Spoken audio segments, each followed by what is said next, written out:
আসসালামু আলাইকুম। আশা করি সবাই অনেক ভালো আছেন। আজকে আমি আপনাদের সাথে আলম ভাইয়ের বাড়িটার একটা হোম ট্যুর দেখাবো। তো হোম ট্যুরে যাওয়ার আগে একটু পরিবেশটা আপনাদের সাথে দেখিয়ে দিচ্ছি।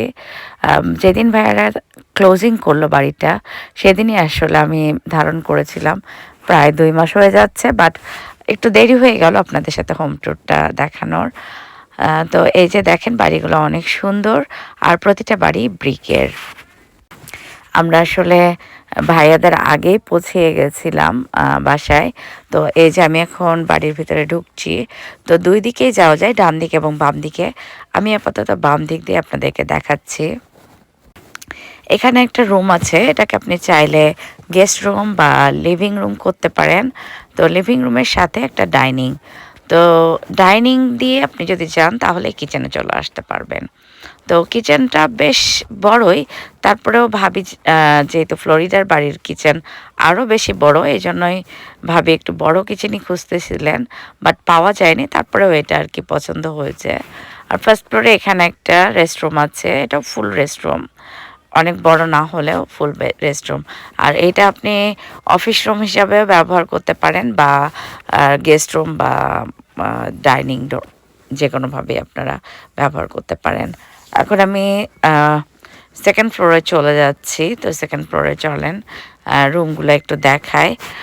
বাসাটা প্রায় ৪৩ স্কোয়ার ফিটের বাসা, কাজে অনেক জায়গা, দেখতেই পাচ্ছেন যে বেশ স্পেশিয়াস।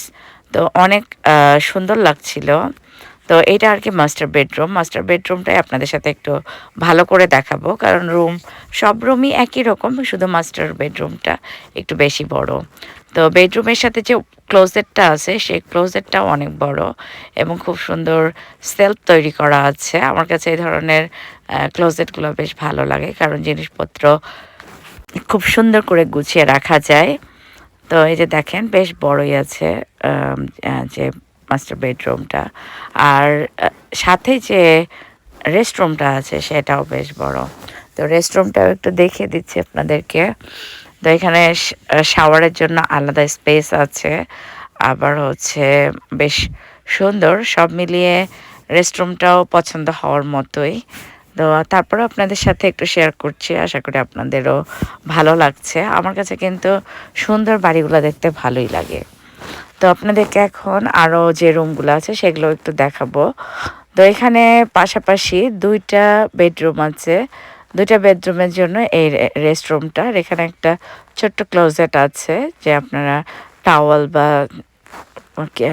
ওয়াশরুমের প্রয়োজনীয় জিনিসগুলো রাখতে পারেন। এই পাশাপাশি রুম দুটো একটু ছোট, বাট বাচ্চাদের জন্য ঠিক আছে।